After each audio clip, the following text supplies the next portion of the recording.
tarde a todos. Vamos dar início à nossa aula do dia 27 de abril, segunda-feira. A nossa temática ainda cuidará de direito à economia, temática muito interessante, que enseja muitos debates, e aqui a gente está vendo uma panorâmica geral, a fim de que possamos ter uma noção do que significa esse movimento doutrinário tão importante, que tanta repercussão tem, e que nos dá ferramentas para uma abordagem do direito mais realista, mais concreta.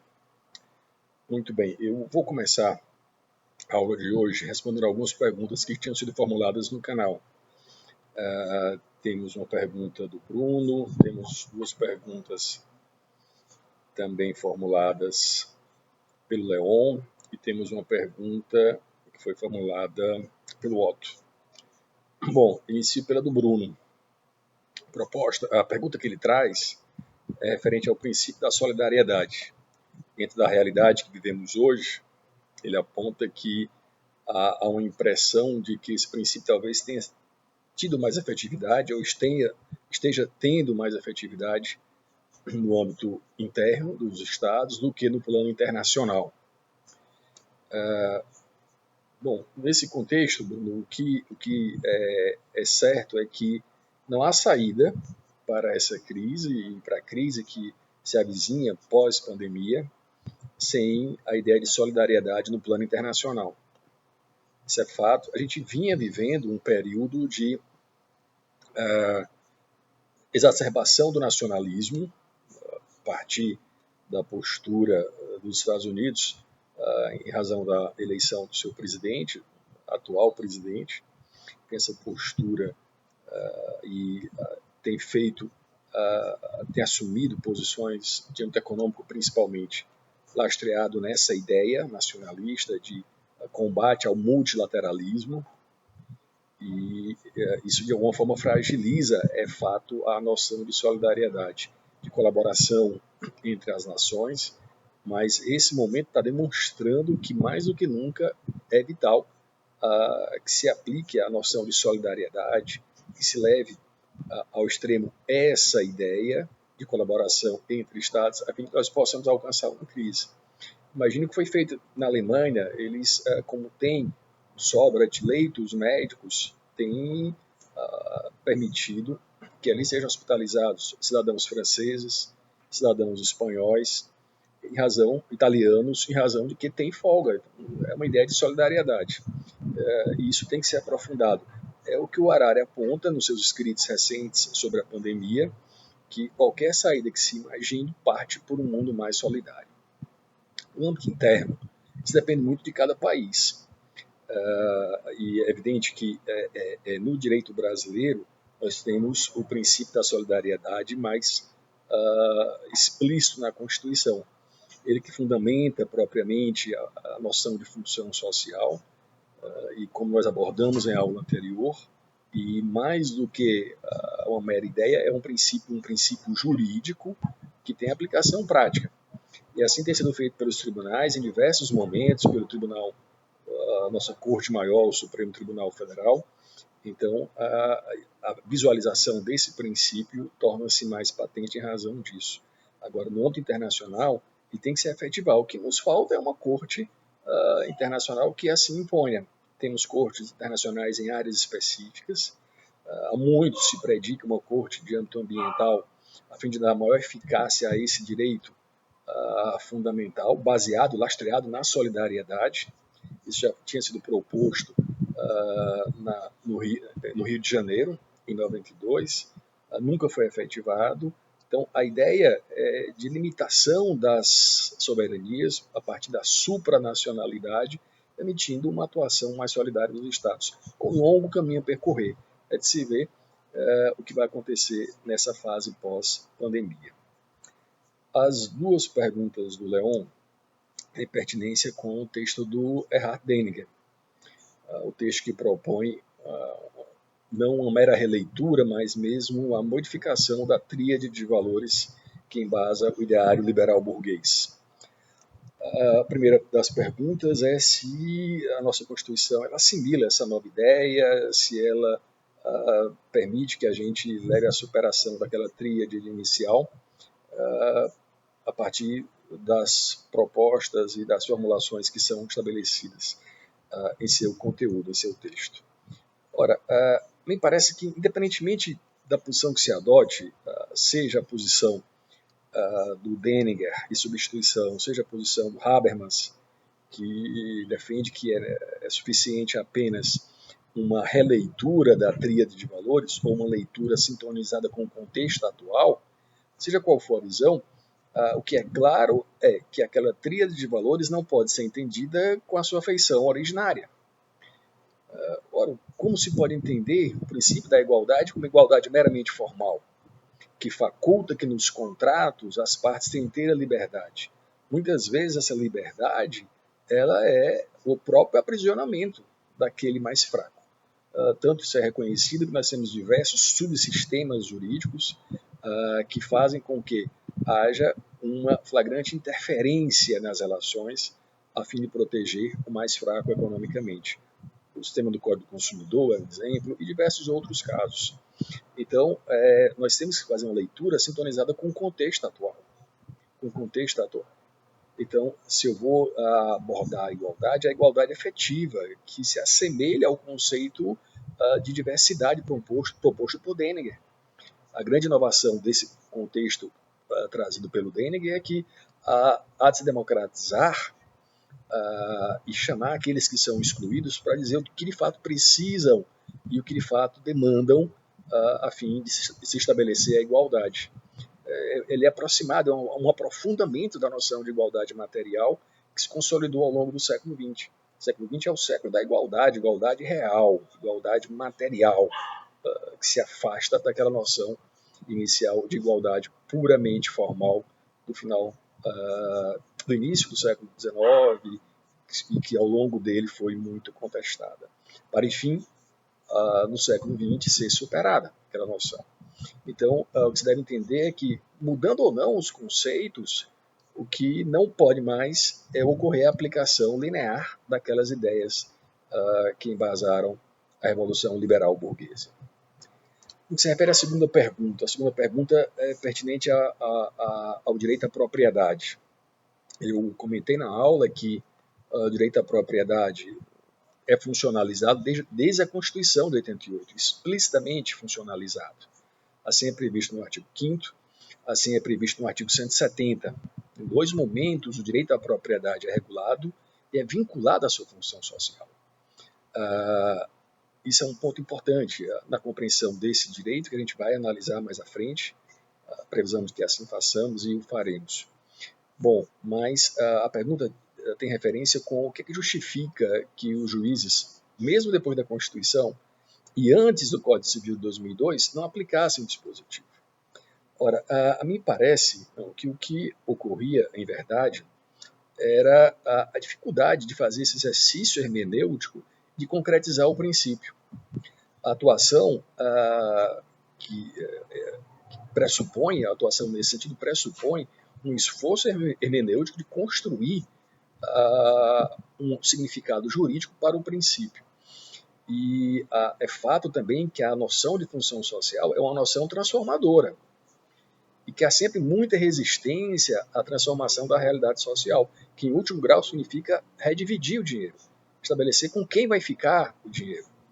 Essa é a noção de função social. É um instrumento jurídico que permite uma repactuação, uma redivisão dos valores, né, que circulam na economia sem revolução. É um instrumento jurídico próprio para isso. Mas há muita resistência. O status quo, muitos defendem que ele seja mantido. E é uma noção que é muito combatida do ponto de vista teórico, e isso reflete na jurisprudência. Não é demais dizer que o judiciário, por tradição, ele é conservador. É mais um instrumento de manutenção do status quo do que de transformação. Isso tem se modificado, o judiciário tem tomado medidas progressistas em alguns setores. A atuação pretoriana na proteção ao meio ambiente é um exemplo disso, é uma demonstração clara de uma certa mudança de atuação do Poder Judiciário.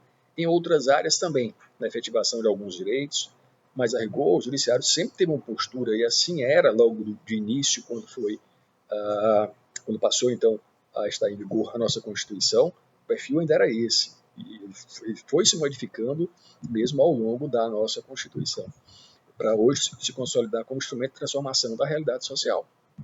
Então, é isso que a mim parece que explica essa dissintonia entre o que era previsto na Constituição e o Código de 16, e que levava os juízes a aplicar, em verdade, o Código de 16 e não o princípio constitucional da função social da propriedade.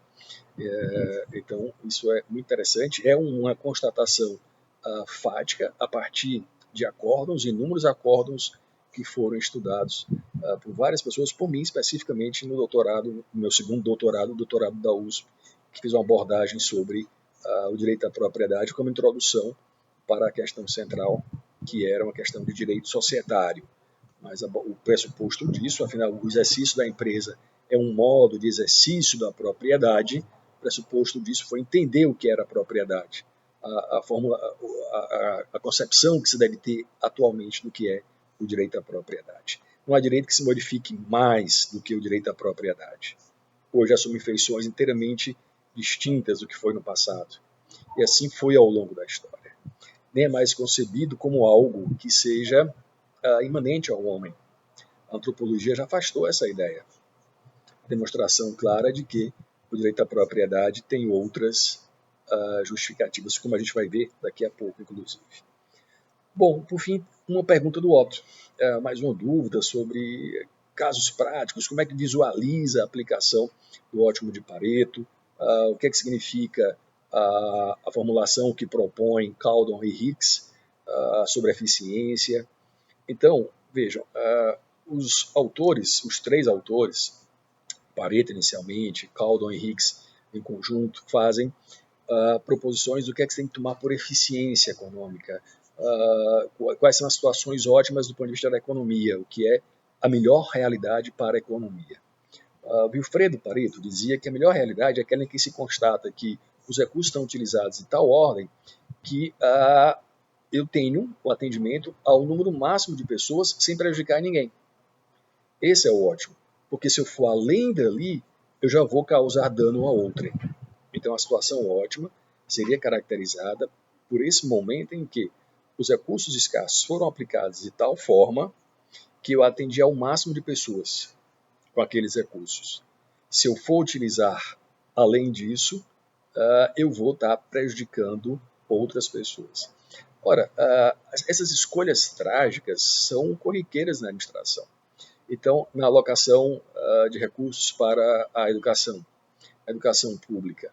Então, você tem um volume de recursos e vai utilizá-los no ensino básico, vai utilizá-los no ensino superior. Eu tenho uma situação ótima quando, com os recursos alocados, eu posso fazer ou prestar o serviço ou permitir que as pessoas tenham a educação básica, por exemplo, sem tirar recursos de outros setores. E na hora que eu tenho que fazer, já passa a prejudicar terceiros. Então, se para ampliar o ensino básico eu preciso tirar recursos do ensino superior ou vice-versa, então já sairia de uma situação ótima. Percebam que a formulação ela é teórica, e percebe a realidade de cada área e pressupõe a definição dos recursos disponíveis. Então, utilizando os recursos, eu consigo atender ao máximo de pessoas sem prejudicar ninguém, é a alocação ótima paretiana. Se eu, para estender, para ampliar a disponibilidade de serviço, ou efetivação de política pública, eu vou ter que deslocar recursos, eu então estaria prejudicando outras pessoas e deixaria de ser um ótimo de Pareto. Caldon e Hicks percebem essa realidade e dizem que os recursos são escassos, portanto, e as realidades se modificam. E vai ser preciso fazer esse balanceamento e utilizar os recursos de forma contínua, tirando de um e atribuindo ao outro setor. E em razão disso, as perdas vão existir. Então, não se pode, pela mera possibilidade de perda, dizer que a situação deixa de ser ótima.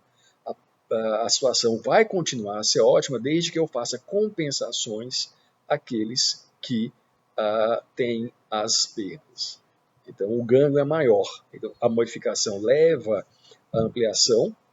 Voltemos ao exemplo da educação, do ensino básico, portanto. Então, eu amplio o ensino básico, eu vou tirar recursos que são do ensino superior, das universidades públicas, por exemplo, mas faço a compensação por alguma outra forma, ou concedo bolsas, ou faço iniciativas particulares.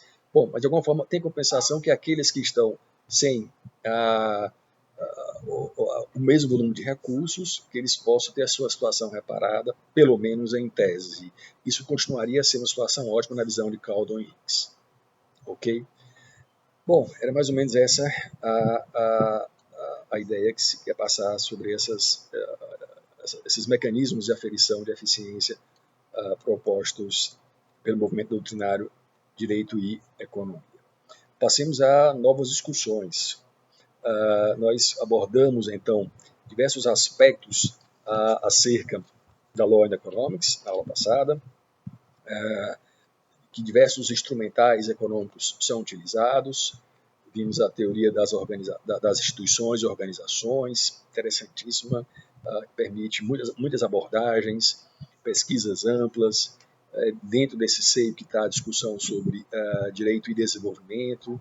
Já vos indiquei o livro da Mariana Mota, e foi bem interessante. Vários outros livros foram indicados para quem tem interesse de discussão sobre direito e desenvolvimento. Não é a única teoria que está ao lado do movimento Law and Economics, que é um mecanismo que auxilia essa visão interpretativa do direito. A teoria das escolhas é outra. A gente vai avançar mais à frente para falar de economia comportamental, também interessantíssima. Mas eu queria hoje iniciar com vocês abordando a teoria dos jogos. O que se tem por teoria dos jogos e como é que a teoria dos jogos é útil à abordagem do Law and Economics. Olha, de início, percebam a seguinte realidade. Imaginem que dois indivíduos tenham praticado um crime. Propõe-se a seguinte situação. Estão sendo investigados. Se ambos confessarem a prática do delito, serão apenados com 5 anos de reclusão pela prática do delito. Mas, se um deles confessa e o outro não, aquele que confessa ele é premiado e será absolvido. O que não confessou vai ser apenado com 8 anos de reclusão, portanto, um prazo maior.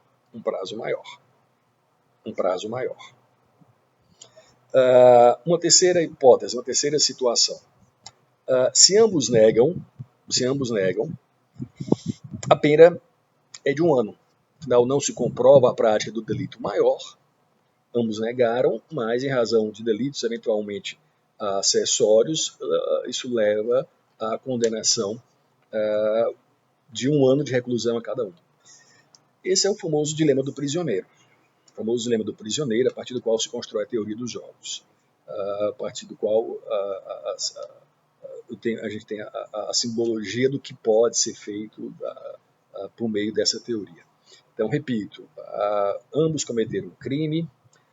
Se ambos confessarem e admitirem a prática, serão apenados com 5 anos. Se apenas um confessar que fez o delito, o outro não, negar, aquele que confessa, ele é absolvido, o que nega é apenado com pena maior, com 8 anos, e o que confessou está livre. E uma terceira situação, nenhum dos dois confessa, em um movimento de colaboração, a pena é de 1 ano.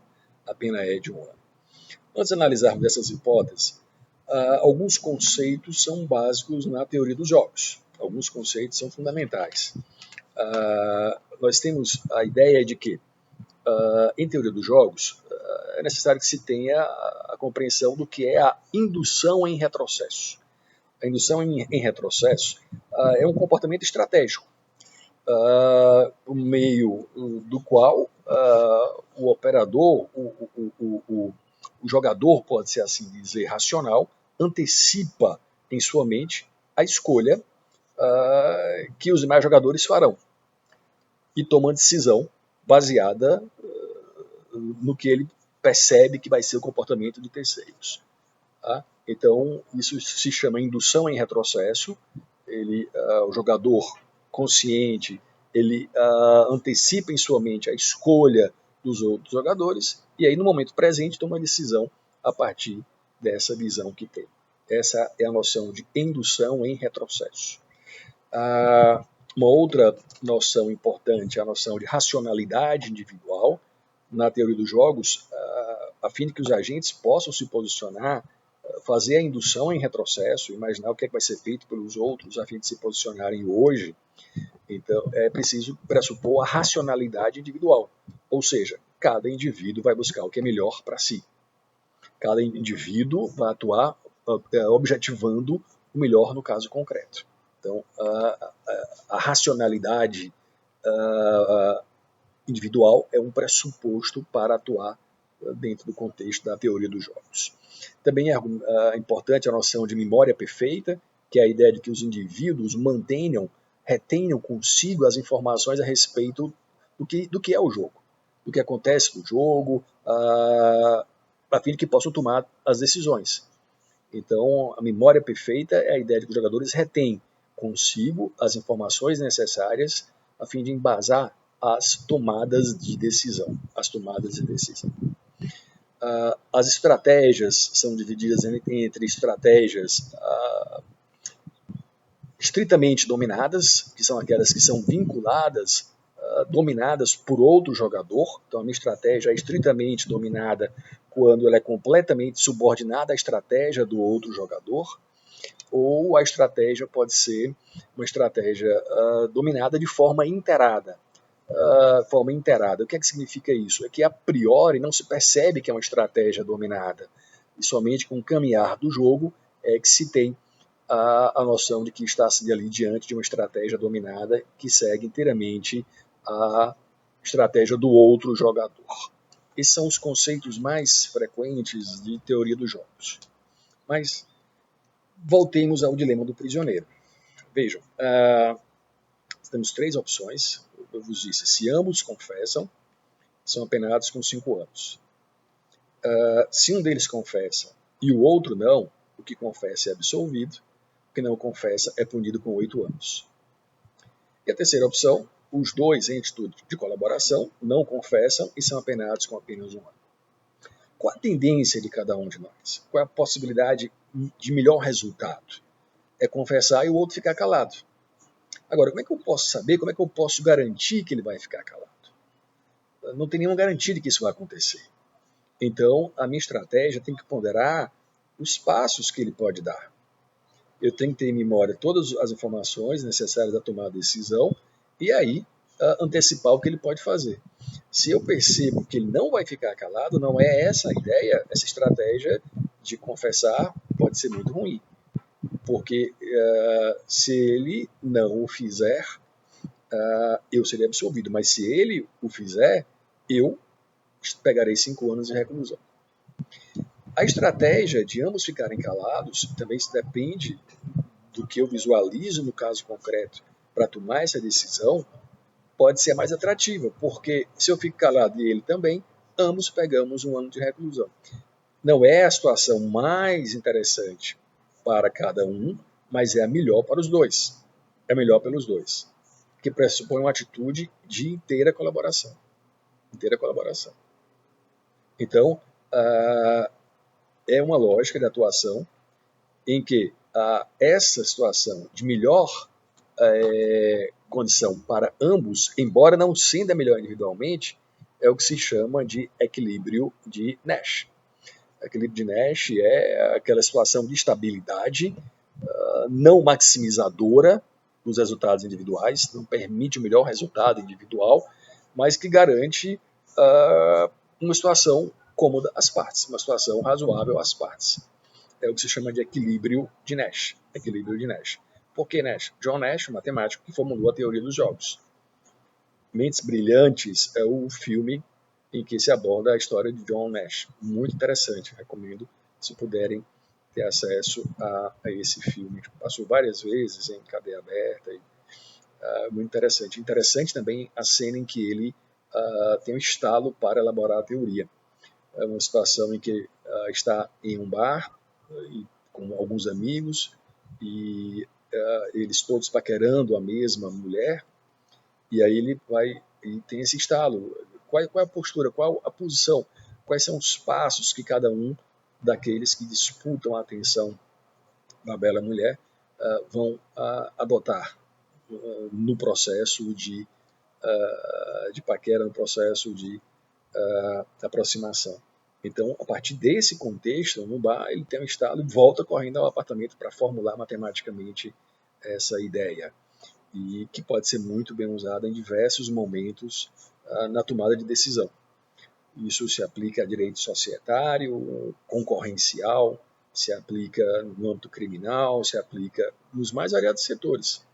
Então, a tomada de decisão ela tem que antecipar os dados, os passos de eventuais concorrentes e perceber qual é a melhor posição, qual é o equilíbrio de Nash no caso concreto.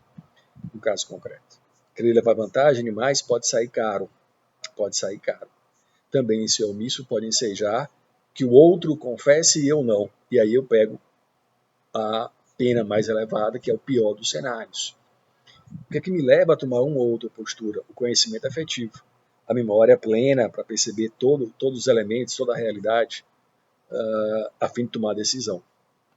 Então, esses são os elementos que são postos na noção de teoria dos jogos. É muito interessante também essa temática e é uma ferramenta auxiliar da abordagem do Law and Economics.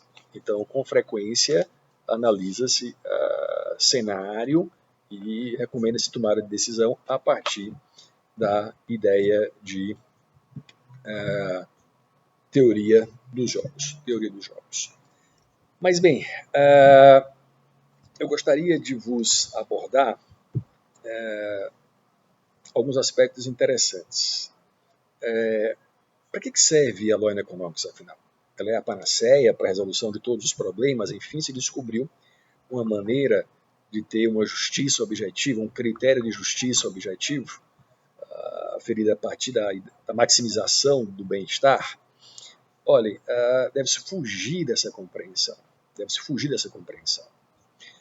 Deve-se encará-la como um instrumento útil à análise do direito, que oferece mecanismos de avaliação interessantes, importantes, que levam à reflexão da ordem jurídica, para que ela serve, mas não é a panaceia para tudo. Muitas vezes, a abordagem econômica vai demonstrar uma eficiência que não é compatível com a eficiência jurídica. É preciso ficar atento a isso. Mas, olha, vamos detalhar um pouco essa questão. Para que serve, enfim, a Law and Economics, ou movimento doutrinário Direito e Economia? Em primeiro lugar, é um mecanismo eficaz de identificar os efeitos das normas jurídicas. Com o instrumental que o Direito e Economia oferece, nós temos mecanismos para identificar os efeitos de normas jurídicas.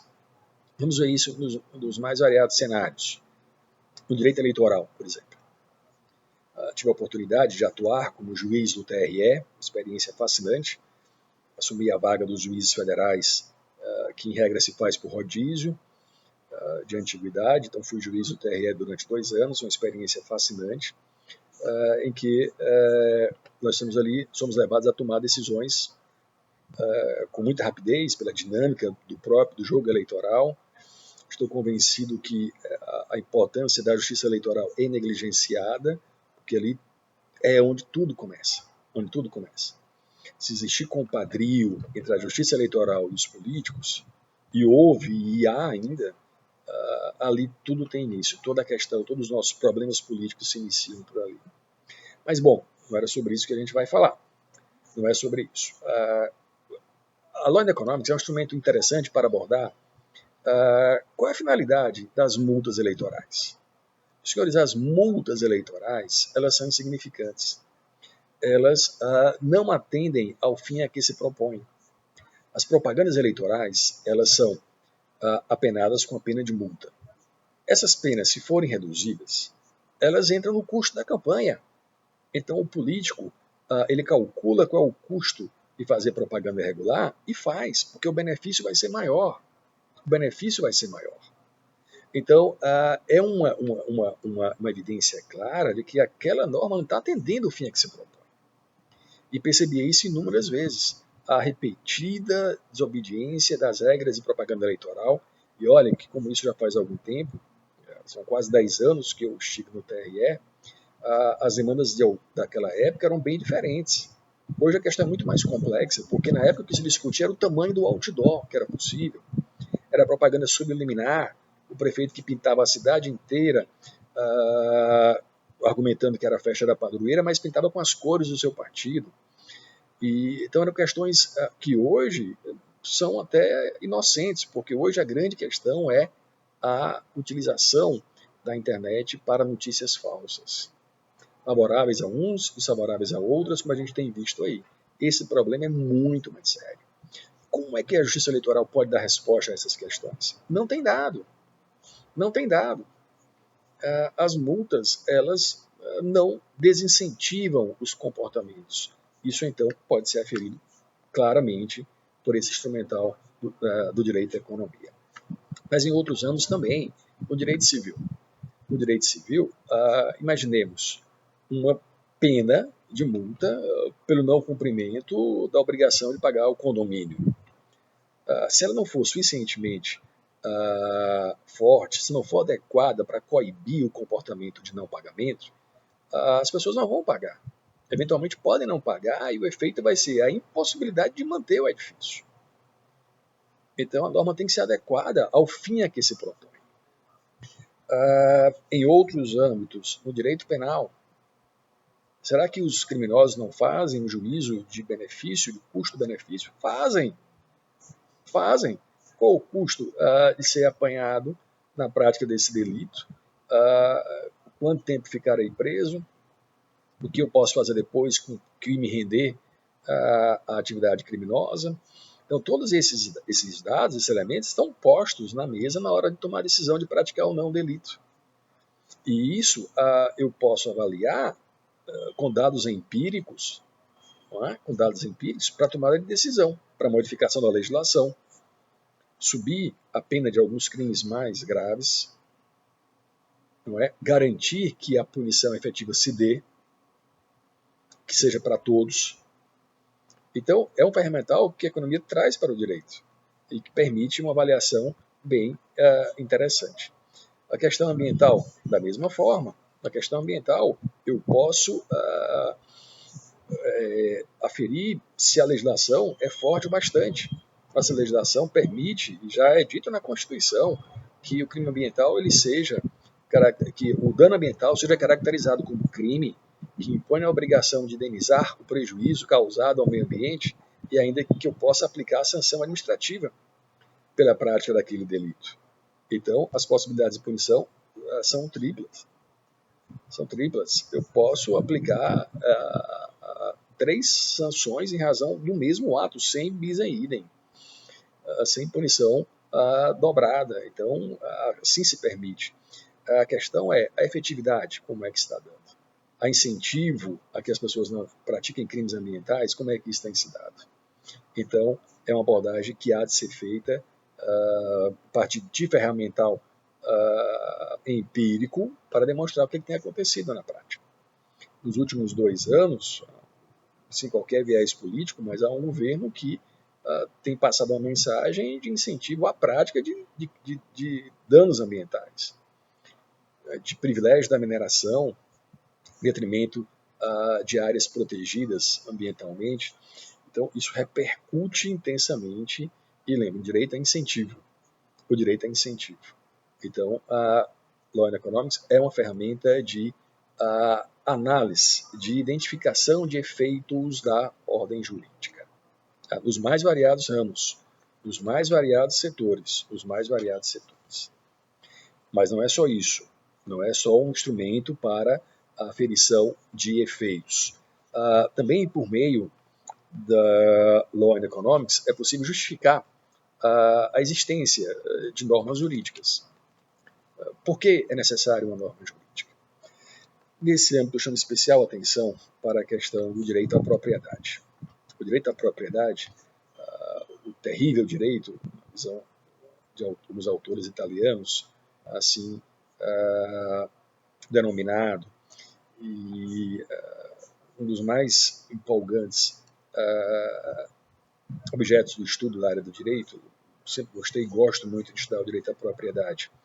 Não é direito tão cambiante quanto há um livro do Gustavo Franco, muito interessante, sobre a economia, e Machado de Assis.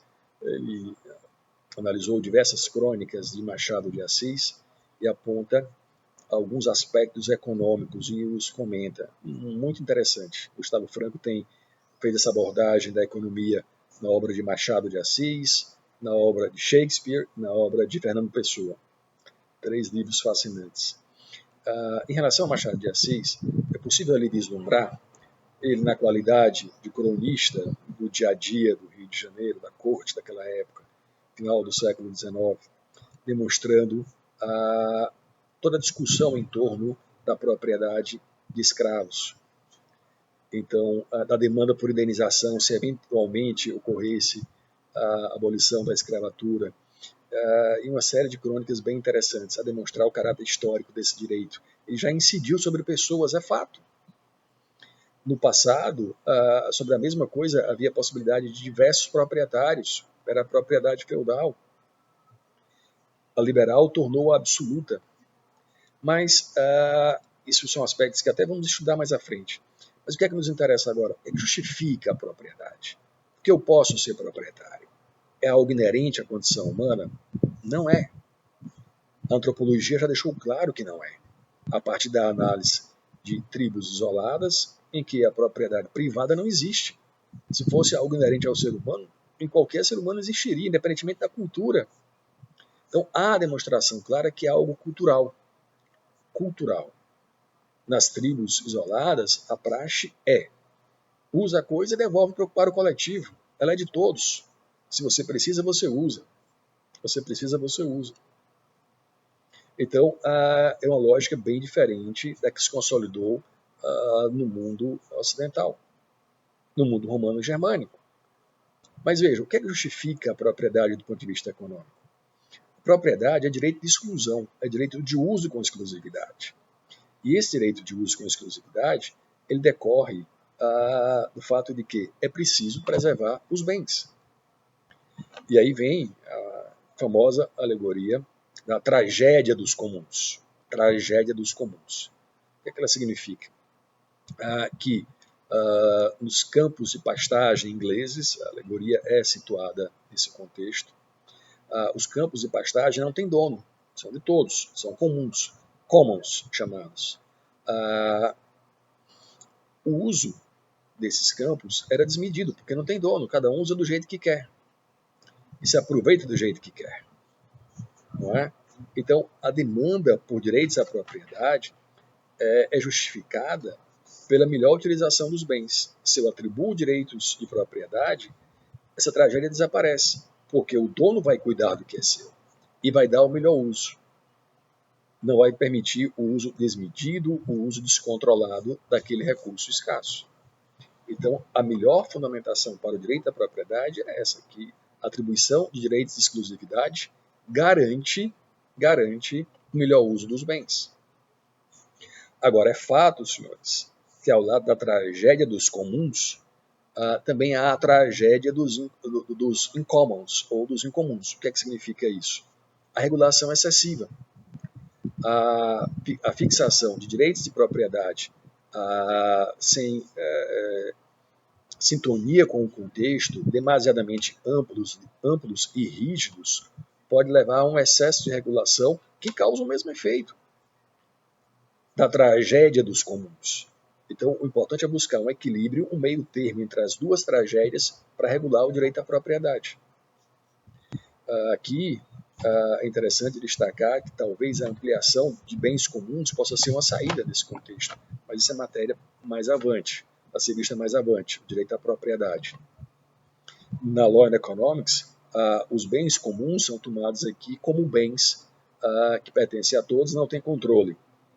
Eu já o uso aqui em outro significado, com essa mesma ideia de que pertence a todos, mas como uma forma de mitigar a propriedade privada e dar maior eficiência na linha do que propõe Ostrom, que foi uma recente autora que ganhou o Prêmio Nobel de Economia. Mas a gente vai discutir isso mais à frente. Mas percebam, eu tenho então uma justificativa econômica para a definição de direitos e propriedade. E isso me permite o direito à economia. Vislumbrar, então, o porquê da regulação. A regulação é um custo de transação. Então, quando ela é necessária, por que ela é necessária, são dados que eu posso aferir a partir dessa ideia, a partir de análise do instrumental econômico, do uso do instrumental econômico sobre a ordem jurídica. É uma outra finalidade do direito à economia. Bom, ainda também é interessante a abordagem do direito à economia, porque permite que nós apontemos ou identifiquemos as normas jurídicas mais eficientes, mais eficazes. A partir do instrumental da Law and Economics, é possível identificar as normas jurídicas mais eficazes. Aqui residem muitos problemas, já discutimos, e é um tema recorrente e frequente. É que a Law and Economics aponta uma sistemática de eficiência que é baseada na maximização do bem-estar. Maximização do bem-estar. E, senhores, muitas vezes maximizar o bem-estar não pode ser o objetivo maior da ordem jurídica. Aferir a eficiência da ordem jurídica a partir desse parâmetro, em alguns casos, não vai ser a melhor saída. Maximizar o bem-estar significa fazer o que é melhor para o maior número de pessoas. A situação que vivemos hoje, de pandemia, de escassez de recursos e de um recurso específico, que é respiradores, essa realidade ela leva a muitas reflexões. O que seria maximizar recursos e, portanto, eficiência nesse contexto? É atribuir a quem o respirador? O recurso é escasso, não vai ter para todos. Do ponto de vista jurídico, não há dúvida de que eu devo fornecer a todos, se fosse possível. Mas é uma inviabilidade. Não se consegue, não é nem comprar, é ter disponibilidade do bem. Ante a demanda global por esses equipamentos, eles não existem na praça.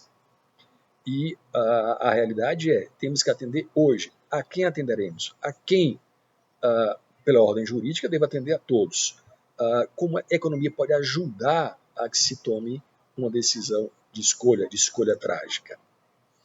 Muitos países têm seguido o caminho de número de anos que o candidato ao equipamento tenha, número de anos com vida, com qualidade após a pandemia. Então, possibilidade, eu tento quantificar quantos anos teria aquela pessoa de vida com qualidade, de vida saudável após a pandemia, usando o equipamento. Esse seria o melhor retorno para a sociedade. Aqueles que têm mais chance, em suma, aqueles que têm mais chance de sobreviver deveriam ter acesso ao equipamento. Mas como saber os que têm mais chance? Como saber os que têm mais chance? Já se demonstrou que muitas vezes pessoas idosas com comorbidades não morrem. E jovens têm morrido, com 25, 30, adolescentes até, sem comorbidades. Então, que segurança eu tenho para aferir que esse critério é o critério mais razoável? E quem vai escolher é o médico que está na linha de frente? A princípio, até acho que eles são mais preparados, mais do que um juiz que dê uma canetada e diga, coloque aquele que entrou com uma ação individual num respirador. Isso distorce o sistema, me parece. Isso tem que ser excepcional. Mas como fazer? O médico vai ter parâmetros objetivos? É preciso que tenha, para mostrar que há essa maximização. Esse aqui é o ponto. Ou o melhor é, quem chegar primeiro vai ter direito ao respirador. Ou melhor seria talvez usarmos de algoritmos para fazer essa escolha. Mas quem desenha, quem elabora os critérios que o algoritmo vai seguir? A inteligência artificial é feita por homens, é moldada por homens. O que nos permite, por meio dela, é que eu tenha, com mais rapidez, cenários, mais rapidez do que a mente humana possa fazer, cenários a serem identificados. Mas o desenho do que eu quero, os critérios são colocados por homens, sem análise moral. E agora a gente precisa de uma análise moral. Então vejam que dilema. Maximizar, o que vai significar maximizar? Maximizar resultado é algo instrumental, é algo objetivo. E eu preciso dizer o que é. Esse momento que a gente está vivendo desnuda essa realidade claramente. Deixa isso muito claro. Não é? E é um momento em que a gente tem que ponderar essa eficiência jurídica perante a eficiência econômica. Não é? Como é que eu vou dizer ao filho de alguém, não é, que já tem certa idade, que tem comorbidade, porque tem doença do coração, que o pai dele não teve o respirador, porque o jovem de 20 anos tem mais chance de sobreviver. E a história, o que ele já fez, o que ele já se sacrificou por esse país, é uma questão moral complexa. Não é algo fácil de se decidir. Não é algo fácil. Então vejam que a própria economia tem limitações nesse contexto. As limitações não são só jurídicas. As trágicas escolhas estão postas na mesa. Bom, dentro desse contexto, um ponto ainda a ser ponderado. Law and Economics é muito interessante, mas eu chamo a atenção de vocês para um aspecto que tem que ser sempre ponderado. Não sei qual de vocês, quantos de vocês já leu o Iering, e mais especificamente a luta pelo direito. Qual a mensagem que o Iering passa ali?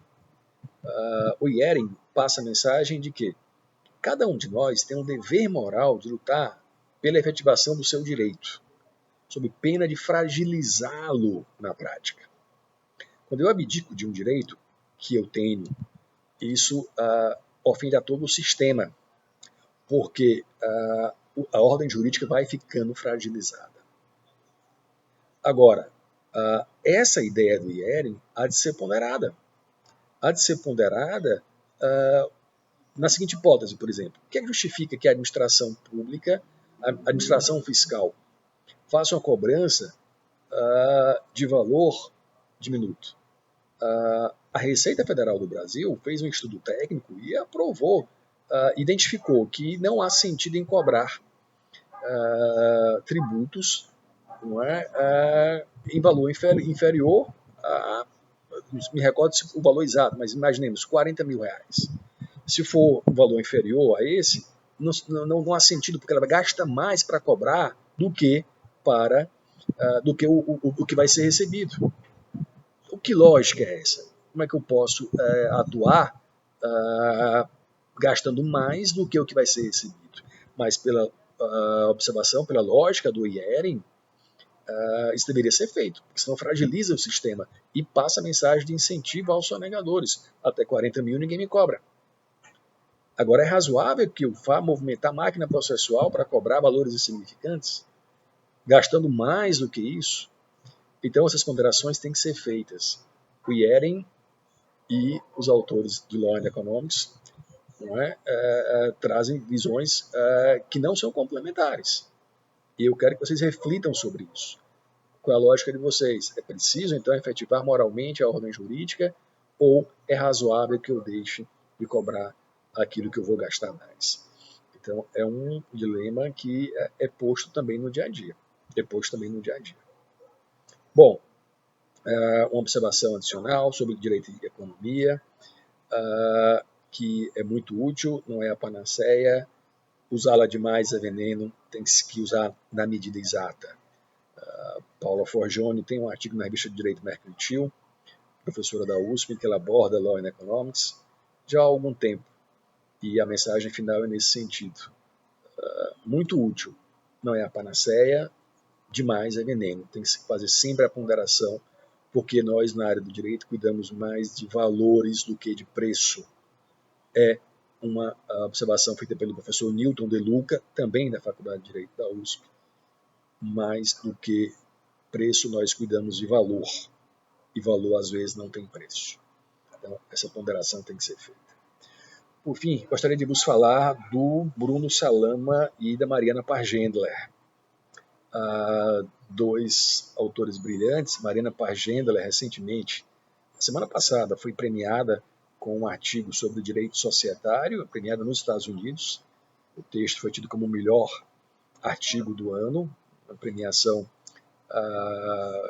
de grande respeito e credibilidade. Depois, quem tiver interesse no texto, eu posso remeter. Muito interessante. E nesse artigo, que foi objeto da leitura da aula de hoje, dia 27 de abril, eles fazem uma abordagem sobre consequencialismo. Porque se fala tanto em consequencialismo, para ver os efeitos das decisões. Isso é uma abordagem prática. O juiz não pode mais simplesmente tomar uma decisão sem se preocupar se ela vai ser efetivada, como ela vai ser efetivada, o impacto que ela vai ter. Isso tudo é reflexo dessa ideia que o instrumental econômico permite aferir se a norma está cumprindo o papel ao qual ela foi direcionada, se ela é eficiente. Então, hoje há uma preocupação efetiva sobre isso. E não é uma preocupação que é puramente teórica. Agora nós temos, na própria lei de introdução ao Código Civil, regras que defendem essa preocupação com as consequências das decisões, não apenas judiciais, mas também de âmbito administrativo. Ora, não é outro o enunciado do artigo 20 da lei de introdução, que dispõe claramente que nas esferas administrativa, controladora e judicial, não se decidirá com base em valores jurídicos abstratos, sem que sejam consideradas as consequências práticas da decisão. Então, eu tenho que analisar as consequências práticas da decisão. Não fazer uma decisão baseada em princípios abstratos, sem atentar para esses efeitos práticos que ela causará. E veja, a motivação dessas decisões deverá demonstrar necessidade e adequação da medida imposta. Então, hoje não é mais algo que o juiz faça porque é interessante fazer. Ele deve fazer, porque assim é imposto pela lei de introdução. Não só no artigo 20, no artigo 21 também se dispõe que a decisão que na esfera administrativa, controladora ou judicial decretar a invalidação de ato, de contrato, ajuste, processo ou norma administrativa deverá indicar de modo expresso as suas consequências jurídicas e administrativas. Então, é preciso que se faça essa indicação das consequências da decisão que foi adotada. A mesma coisa acontece no artigo 22, que aborda a interpretação. É dito que na interpretação de normas sobre gestão pública serão considerados os obstáculos e as dificuldades reais do gestor e as exigências das políticas públicas a seu cargo, sem prejuízo dos direitos dos administrados. E as decisões que forem tomadas sobre eventuais falhas na atuação do gestor têm que considerar circunstâncias práticas em que a decisão se deu. Então, interessante, eu estou trazendo o contexto fático para o embasamento das decisões. Devo fundamentar. Isso é consequencialismo puro. Consequencialismo puro. Tá? Então, isso aproxima o direito da realidade. É por isso que é interessante. Hoje, o Salama defende que há toda uma tendência de estudos empíricos no direito, que é muito bom, muito rico. Já vos incentivei a que nos seus trabalhos façam isso.